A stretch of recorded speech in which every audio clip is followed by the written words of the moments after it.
վերջո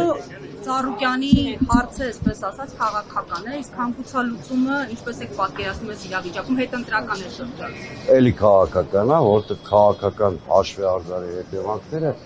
իրավական հանգուցալուծում չեն կարող ունենալ։ Այսինքն շատ պարզ է, որ այստեղ իրավունքի օրենքի մասին որևէ խոսք չկա։ Պետական բոլոր ինստիտուտները դարձել են քաղաքական հաշվի առնելու գործիք, մեկ մարդու քմահաճույքով մարդիկ են կալանավորվում, մարդիկ վարկանց մեղադրանքներ են առաջադրում, այս տիպի երկրներում բոլոր հանգուցալուծումները քաղաքական են, այսինքն եթե ռեպրեսիվ մեքենան լափում է մարդկանց եւ մարդկանց ազատությունները,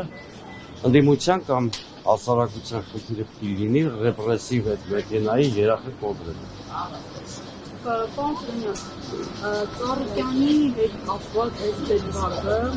տնտեսական վարկանիշի տեսանկյունից ոչ միայն քաղաքական, ինչ ազդեցություն կունենա միջազգային հարթակներում, եւ տեսնում ենք, որ շատ կառույցներ միջազգային, որոնք մինչև 2018 բավականին ակտիվ են,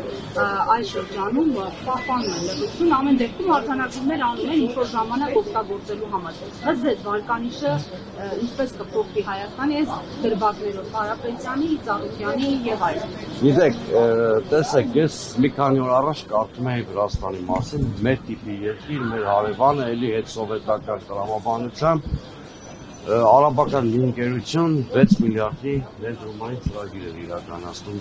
լիթիում, կառուցապատման մեգանախագծեր եւ այլն։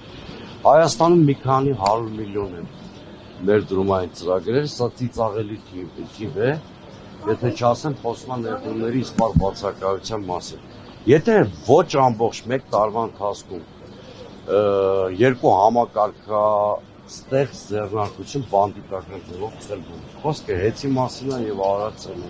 Ինչ ներդրումային միջավայրի մասին է խոսքը։ Խելագար չեն գան մի երկրում ներդրում անեն, որտեղ մի մոլագար որոշում ամեն ինչ։ Իսկ հնարավոր է հենց այս համատեքստում տեղ են ազատում այլ ցանկալի ներդրումների համար, այսինքն ներդրումների բևեռն են փոխում ռուսականից, օրինակ, ինչպես իրենք են դիտակավորում, այլ ներդրում չեն ապահովում, բայց ակնհայտորեն ներդրումների դաշտ են փոխում, բայց ակնհայտորեն ձեր ասած ինչ-որ տրամաբանություն գոյություն ունի, կարծես թե տնտեսության կառուցվածքները փոխեն կամ սեփականության վերաբաժանման միջոցով լոյալ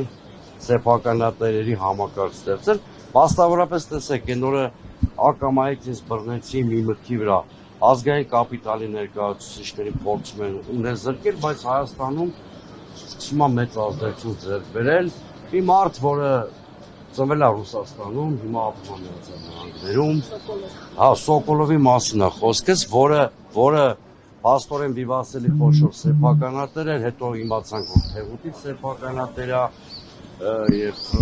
սա ակնհայտորեն խոսում այն մասին, որ ինչ-որ տնտեսության կառուցվածք են փոխում, չեն բացառում անգամ աշխարհաքաղաքական հատկանիշներ։